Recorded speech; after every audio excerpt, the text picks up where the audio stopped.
So, like I said, congratulations, you guys, first of all. I know you guys have done a lot of work this year. We do have a couple questions for you. We want to just let everybody know a little bit more about what you do. So, can you tell us some of the changes that the food pantry has gone through over the past year? Good. We've gone through a lot of them. Yeah.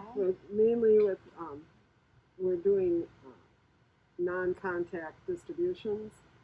So people are not getting a choice as to their foods other than, we do have a little slip that we take. If it's something that I know I have enough for everyone to have, then we'll ask them if they want it or not. Well, we've We've been preparing for when we can let them back in. It's just not sounding like the near future, but we're hopeful. Aren't we all?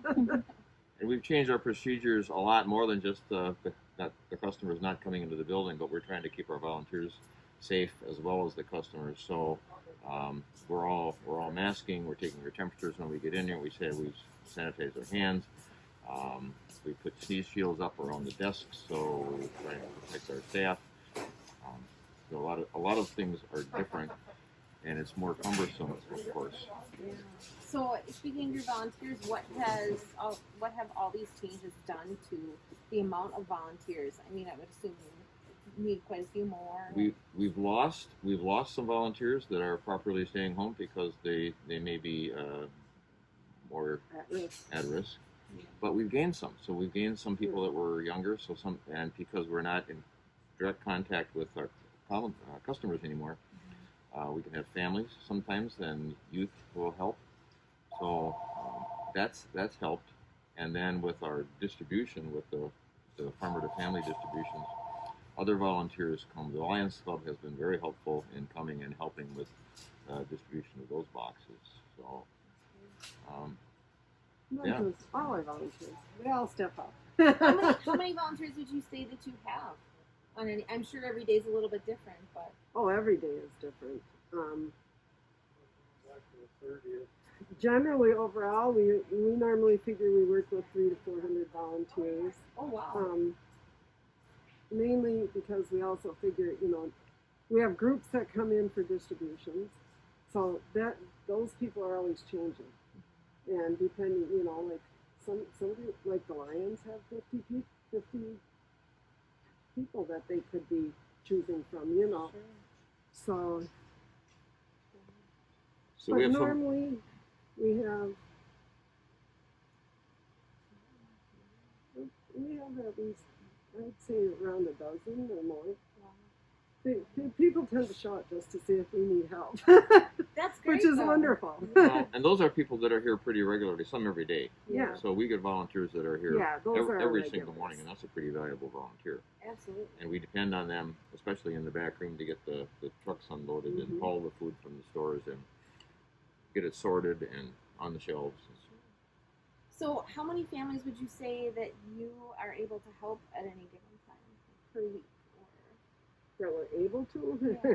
I mean, we can help as many as needed. It's just getting them to come in.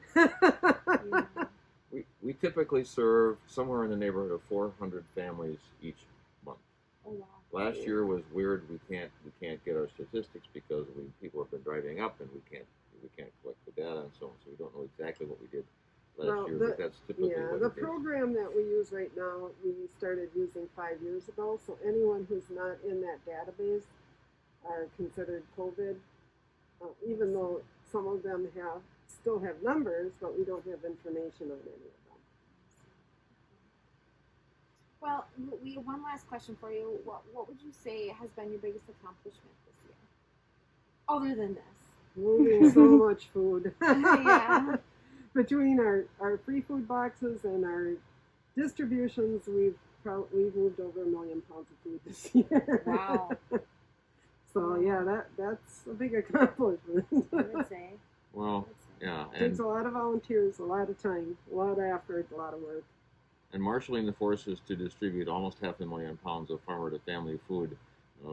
Jane and Courtney have both worked overtime to make that happen. We've had extra volunteers that have come in, and we're working in all kinds of weather, sometimes rain, sometimes snow. We were out yesterday in the snow. Fortunately, in the morning, And that's going to continue the rest of this month, each Thursday this month. So we'll see what. Maybe it might change now, because they are with it being so cold, they're changing it as to temperature and wind chill. If they think we should be, because if it gets too cold, then everything's going to freeze.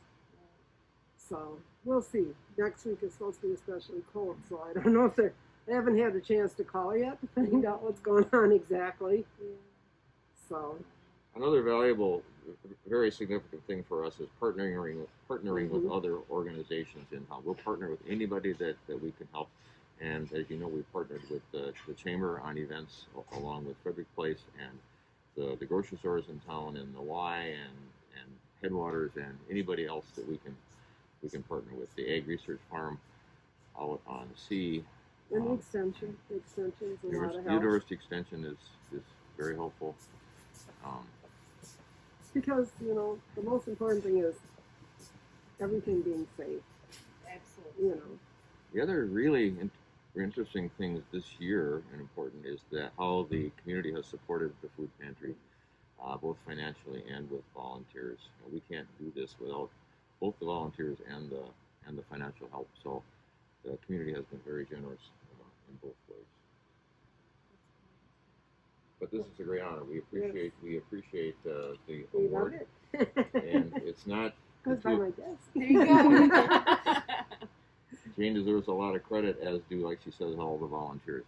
It's the volunteers that make this place work, That's for sure. And they like to come and work, and we like to have them. So. Well, you are much deserving. So thank you for all you do, and congratulations. Thank you. Thank you. Mhm. So,